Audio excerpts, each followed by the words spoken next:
I'm Tony Lockwood, founder of Thomson Wright Partners, and I'm delighted to welcome you to the latest episode of Inside Track, where I discuss business transformation journeys with leading figures in industry. Today, I'm delighted to welcome Gary Burke onto the podcast. Gary has extensive transformation and program director experience in insurance organisation and solution providers. He has designed, led and delivered successful business and digital transformation programs across numerous organisations. He has an holistic approach to transformation change and applies a lot of common sense, pragmatism and realism. His ability to join the dots, ask stupid questions and challenge the status quo highlights his playmaker strategist role within the GC Index. His mantra is simple: KISS. Keep it simple, stupid. So with that in mind, let me introduce you to him now. Hi Gary, thanks for agreeing to join us today. As a 20-plus year program and transformation veteran, apologies for that, you have significant experience of delivering change across multiple sectors, operating both as an independent and an employed capacity. And we got to know each other, haven't we, over the last few months through the Transformation Leaders Hub, and have a shared interest in the GC Index, which I'm sure we'll cover off a little bit later on in the show. But if we can start, as we normally start on these, just by providing the listeners with a little bit of background on yourself, your career to date, how you transitioned into the world of change and transformation, so that we get the context of the conversation ahead. Sure. Well, hello, Tony, and thank you for having me. Yeah, well, as you've mentioned, I've been knocking around in the transformation and change space for a good while now. But I actually started off as a student actuary, working for a life insurance company. But I did sort of 3.5, 4 years as a student actuary, which was great. I mean, gave me a good grounding across a lot of actuarial principles and insurance in general. But I moved more towards kind of analysis and a bit of project management during my time there, and I ended up, after a couple of moves, working for a couple of software houses. I ended up working for CSC as an enterprise workflow and CRM consultant, working on client sites, helping them implement workflow solutions. And that was my first real exposure to looking holistically across an organisation and kind of like sort of joining things up. Because I guess with workflow, the clue's kind of in the name. It's the flow of work, across an organisation. So you have to be very aware of trigger points and how work moves through an organisation to the completion of whatever it is in question. And I've kept that with me pretty much, throughout my subsequent career, which from that time, and this is now the late 90s, moved very much into project management and program management. But it's always had a kind of central theme of change or transformation involved in it. And for the last, 20 years, I've worked mostly in the general insurance space, with occasional forays into other sectors, so a bit of utilities, telecoms, retail banking. And so I've seen transformation and change initiatives from a number of different perspectives. And it's definitely agnostic of sector. Yeah, I was just going to say the beauty of what we do is that it is completely sector agnostic. Managing change and transformation is a skill in itself. But actually, a lot of people get the variation by moving sectors rather than just doing the same old on different organisations within the same sector. So have you found that as well? Absolutely, yeah. It gives you that different perspective, and also it just kind of makes you realise, as you said, that the same chestnuts arise regardless of whether it's insurance or banking or utilities or whatever. The same chestnuts, the same problems, same issues arise. Many of them people related, which I'm sure we'll talk more about later. But it is a discipline in itself, which I think is often overlooked or just not really appreciated. enough. But yeah, hopefully tides are changing. I remember we had a conversation, I think last week on one of the sessions in the Transformation Leaders Hub, and we spoke very briefly about transformation and the fact that many different people have different interpretations of what the word transformation means. How do you define transformation? It's not to try too hard to define it. I think is probably the first thing. I think a lot of people, a lot of companies get really hung up on trying to really nail it to the wall, and it doesn't really matter to all intents and purposes, as long as the organisation understands what it wants to try to achieve. But in my mind, transformational change has a significant impact on sort of business or operating models, and again, there's grey in there as well, because what's significant and understanding of business models and operating models isn't maybe where it needs to be either. But that's the definition that I use. So within the last 20 years or so that you've been operating in that change and transformation world, which project or which role have you enjoyed the most? A lot of my roles have been as interims, as an interim, or working as an associate through kind of boutique consultancies. So a lot of the work is either at the upfront in the project, or maybe at some point within the program, or maybe even a recovery of a program. It's not often you get the opportunity to do something genuinely end to end. So was it the fact that it was the end-to-end bit, or the fact that you were able to get involved up front? I'm intrigued because personally, I know from, and I've only really started to come to understand this a lot more in recent years, but I enjoy the startup of the program and getting it mobilised. But then my interest wanes as you go through. And I suppose it comes into a little bit of stuff that we talk about within GC Index. I'm probably a game changer strategist type of person rather than the implementer and polisher. So I'm always intrigued when people say they like that end-to-end element of programs. Well, I think the end-to-end, because it was fairly unusual, certainly the things that I've been involved in, and also it was relatively small scale. It wasn't like an international program, so it was an opportunity to really see things kind of close up and how the different components and functions actually interacted with each other, and have some influence over kind of how the whole thing actually worked. So that was interesting, say, from that perspective. But yeah, I'm very much now, my interest and my focus is more around, say, improving the understanding and awareness, and that initial shaping and structuring and maybe mobilising, so that programs have a good chance of succeeding, whereas a lot of them just don't. So it's really kind of like getting it set up, pointing in the right direction, and then maybe some ongoing advisory or kind of executive direction, that type of thing, to make sure it stays on track. Okay, so just touching on that then, what you mentioned about the need for having certain things in place to make the program successful. What are the absolute elements that you need to have in place, do you think, for a successful program to progress?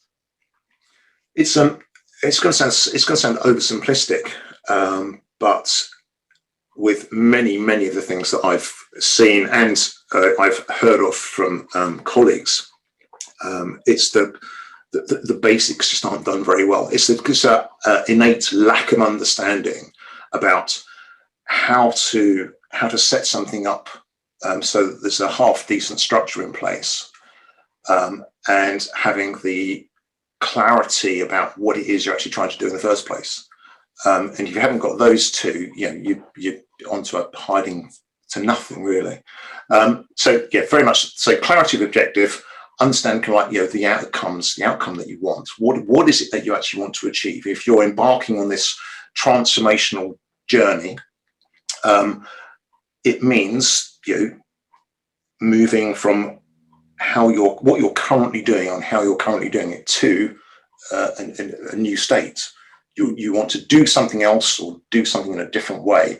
So you need to understand kind of like what that is, what the destination is. That's not with describing it in any detail, but you need to understand, the outcome, your direction. You need to have a clear direction. And similarly, you need to understand kind of like where you're starting from. So which is your kind of current operating model. And if you don't understand that, then the gap between the two, that journey, takes on a very sort of like different nature if you're starting from the wrong place. Yeah, it's having that guiding light, isn't it? As you say, that end point, that end vision, and a consensus of what that looks like, so that that guiding light can actually guide you towards it. Because all too often, I know I've been in situations where, when you first go in, one of the advantages going in as an independent is that you can ask all the numpty questions when you go in. And one of the numpty questions is what we're doing here. And it's always intriguing to see and hear the different variations of what people think we're here to achieve.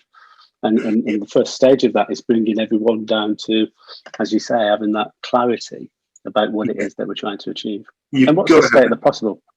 Yes, you've got to have that consensus. Otherwise, people will be going off in different directions. You need that. I mean, it's think of it in terms of a military operation. You've got to be clear about what you're actually trying to achieve. Otherwise, you're just never going to achieve it. But I always find that someone's written that down maybe in a business case to get the program approved and authorized and get the money aligned to the program. But that business case is then put to one side on a shelf, and the little war stories happen, and people's interpretations of what the vision is varies as you go along, and there's that need, isn't there, to keep bringing back to reinforcing, is this still the right place to go? Well, yeah, and I think even at that stage, it's often organisations are on what I think is a road to failure even before things really get going. Part of the reason, because that all the important influential decisions and the influences on the people making the decisions, which obviously tends to be the the exec and the C-suite. Many of those people have come up through their particular functions. So finance, the CFO, the IT, the CIO, and etc. So they all have their kind of like functional lenses through which they are looking at things, and nobody really has that horizontal, kind of more holistic view about the impact on what's going to be quite structural major change across the organization. So say hitting that operating model and business model. So nobody intends or starts out to aim for failure. I mean, that's just nuts. But people just don't recognize that maybe they don't have it's not really experience, but just don't have the right lens to look through to understand what the impact on the organization actually is, to be able to then set up a program or establish and structure a program in the right way so that it has a chance of succeeding. And you mentioned the business case. Obviously, that's one thing which does tend to get done in relative isolation sometimes. Often not with appropriate engagement and input from people who really should need to input to it. And then it sits on a shelf and it gets wheeled out every now and then. And it's looked at very kind of one-dimensionally. The benefit number, single benefit number, the single cost number. It's just used incorrectly, and that's part of maybe the maturity of the organisation when it comes to genuinely transformational change, about how to use some of these artifacts to the best effect. Yeah, and I think just going back to your point about not necessarily my words, not yours, but the silo thinking, or the silos that naturally exist within organisations. The tendency then to have these unintended consequences. So someone's making absolutely the right decision, or that that they're having a really good idea for what works in their little area of the business and try to make some change. But it's the knock-on effect down the line that they just don't consider, because they haven't got that, as you say, that end-to-end view of the business, and not looking at it from a helicopter position. They're looking at it from their own silo. Absolutely, and you can look, at your silo from a that 30,000 foot position, but you're still looking, say, through that lens, which is fine in many cases, but you run the risk of, as you said, not understanding kind of the impact on a decision somewhere downstream without that, say, horizontal perspective, that horizontal lens. And that's why I think, one of the seats I think is missing at the top table, and whether it needs to be a permanent seat or just at times of significant change, is like the chief transformation officer or chief change officer, or whatever you want to call it.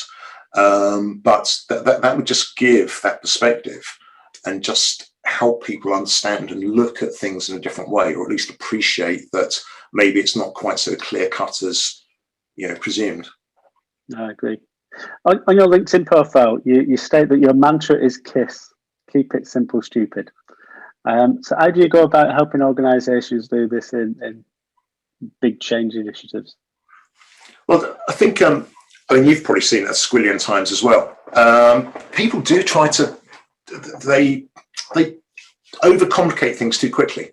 And there's a tendency to rapidly lose sight of the big picture, which basically is the objective and the outcome. So you've got to bear that in mind, at least in kind of like out the corner of your eye. You never lose sight of that. And it's really a case of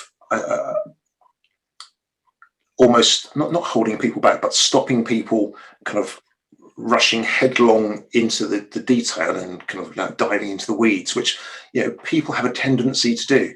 I think it's just part of the human condition. We like to be in a position of kind of comfort, within our comfort zone, really. We like to be able to label things. We like to be able to pigeonhole things. And if we can't do that, it's not always that comfortable. So I think there's a tendency for people to do that, which manifests itself by unnecessarily complicating things, or just not keeping things as simple as possible. I mean, hell, things get complicated enough quite happily without trying to manufacture complexity or complication. So just keep things simple. And if you do find yourself, one of the things I find, if you do find yourself kind of getting drawn into detail, ask yourself, right, do I really need to care about this at this point? Sure, the detail's important, the devil's always there, but do I at this point really need to know the nth degree? And the answer, sometimes it may be yes, but often the answer is no. So you can at least check yourself and pull yourself back up. It's interesting. I was just trying to remember which episode it was. It's been mentioned a couple of times, but there was one in particular went into quite a lot of detail, and it was where people start to get into the detail and start to get drawn into, as you say, that comfort zone. An idea that the guy had used quite a lot was just to say, okay, just step back, and can you describe that issue or that challenge or that opportunity on one sheet of A4? We know it's complex, but just bring it up and try to develop out a picture or a set of words that keeps it really simple, because then we can start to move forward. And I think that's a really good idea for lots of people. Absolutely. And conveying complex and complicated ideas simply is an art and a skill in itself. But it's hugely important. The message has got to be appropriate to the audience. So whatever the thing is, you need at least 2 or 3 different ways to actually convey that, from the simple, but simply enough that it conveys the gist, so that they can have a meaningful conversation about it, right down to just the intricate detail about the topic. Whatever the information you're trying to convey needs to be meaningful.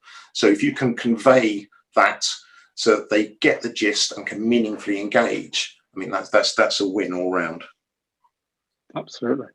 And in terms of your experience, what has been the sort of 2 or 3 key things that you found create challenges in programs?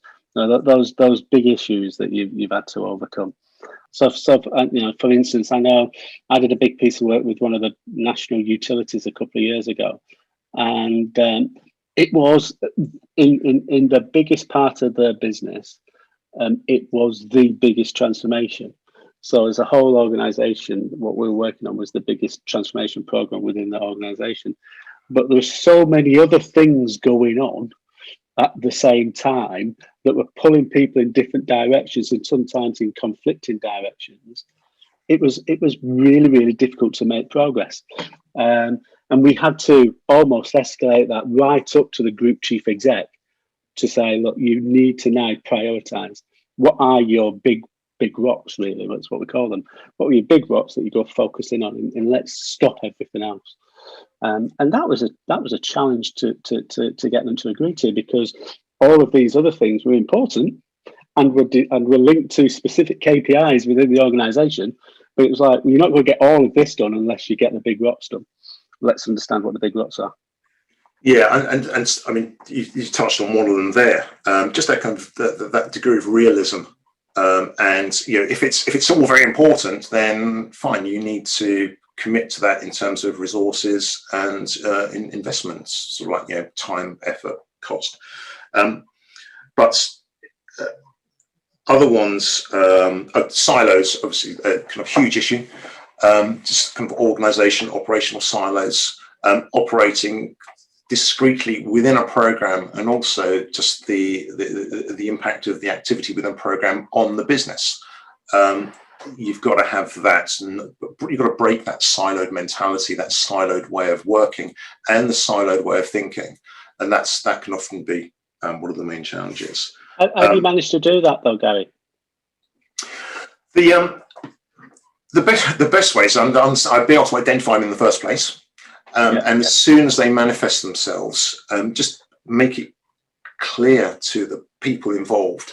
So it's raising awareness and hopefully educating people so that they get it. And it's quite satisfying when you do see little light bulb moments go on.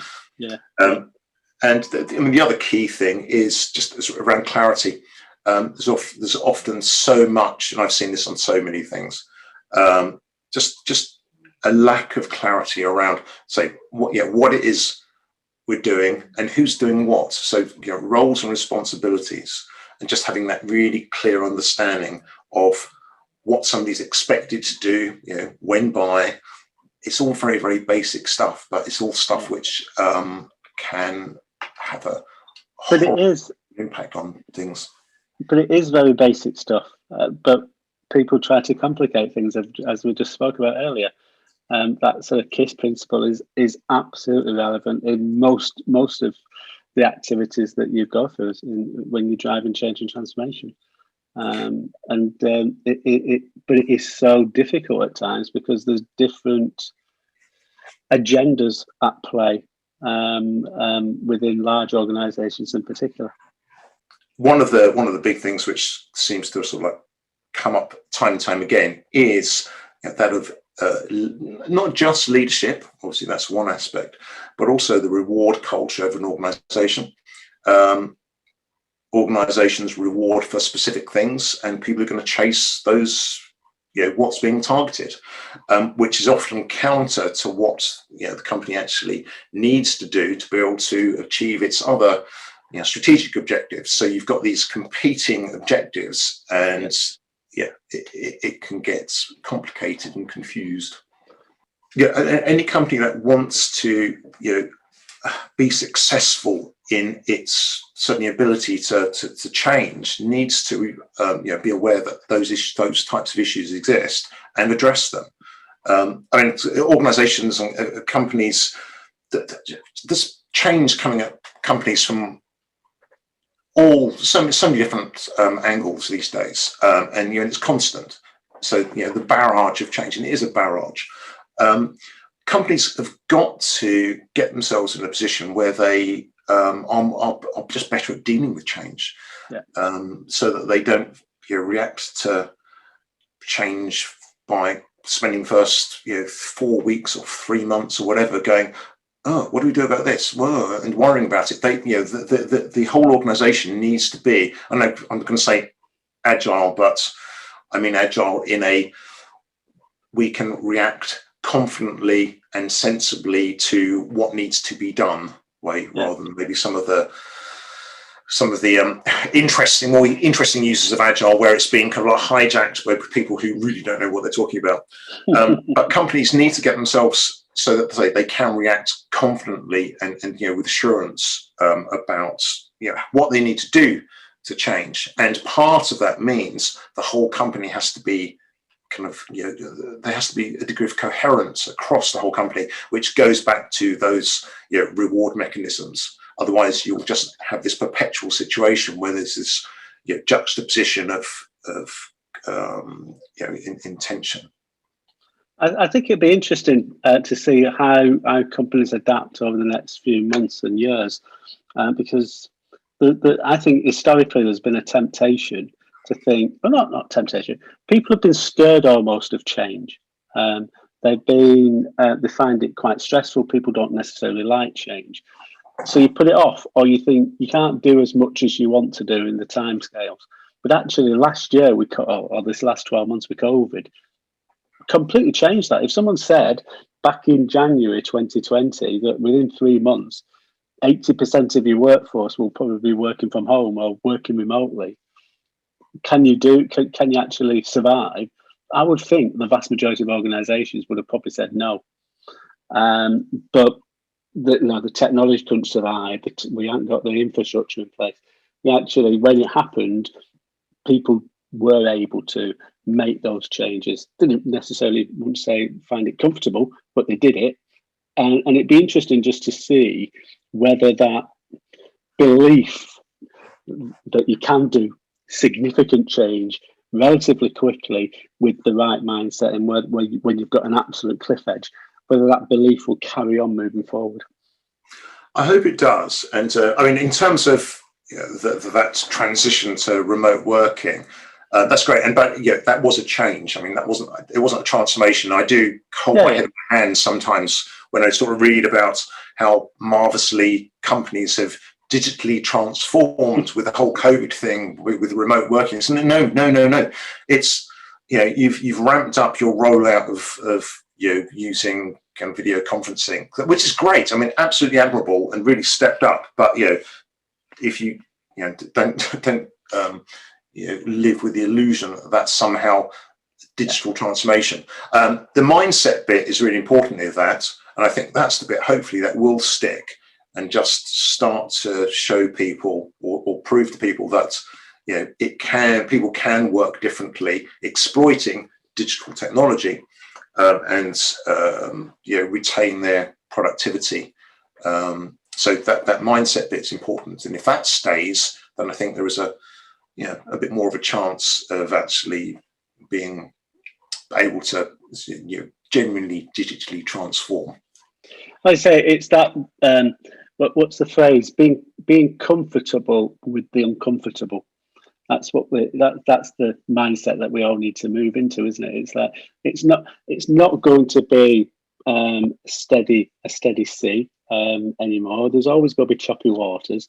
So, but let's get comfortable with being uncomfortable, and we'll be in a much better place to move things forward quickly and efficiently, without getting too stressed by that amount of change that will happen. Yeah, change has always happened. Obviously, the degree of which is the onslaught of change is greater now, but change has always happened, and strategic transformational change has happened too. But ultimately, companies have always had to adapt to and react to changing market conditions, political, economical, etc., to be able to survive and grow. It's a bit more full on now. It's that speed of change, isn't it? I think that's obviously one of the factors which basically sort of like scares the living daylights out of a lot of execs, because how do you deal with it? And I think one of the key things is to stay calm and carry on. Just don't allow yourself to be caught up in the in the whirlwind. There will be kind of clear objectives that your organization wants to achieve and needs to achieve, and there'll be a multitude of ways to facilitate that change. Just keep calm, be clear about what it is you want to do, and don't be tempted to jump onto bandwagons. Yes. Otherwise, it'll be months and millions of quid, and then you'll go, why do we do that? Yeah, absolutely. So we always finish this with what's your one takeaway? What's the one thing that you need to have in place, in your opinion, for successful change and transformation? I do love an analogy, so I'm going to resort to an analogy here. Building a house. You wouldn't build a house without solid foundations. So you've got to have solid foundations for a transformation program where you're going to potentially change the structure, the way your company operates and what it does, how it does. You've got to have those solid foundations, so at least get the basics right. So clarity of objective, understand what that means for you, understand where you are now, where you're starting from, and plan appropriately, and use the capabilities that's out there. Recognize maybe if you haven't got that yourself, third part. There's an abundance of talent out there that can give you the much needed perspective to make your change transformation journey a success. Absolutely. Well, a great way to finish. Thank you very much, Gary. Pleasure. Gary, that was great. Thank you once again. Gary is a member of the Transformation Leaders Hub, a community exclusively for those operating in project, program, change and transformation management. One of the core objectives of TLH is to help members to stand out from the crowd and position them in the best possible way. Over the next few episodes, we have other members sharing their experience. All have a great story to tell. These demonstrate one of the real benefits of TLH. It is a peer-to-peer network, and you'll always have someone to turn to that has been in a similar situation to the one that you're facing yourself. There's always a friendly face to turn to.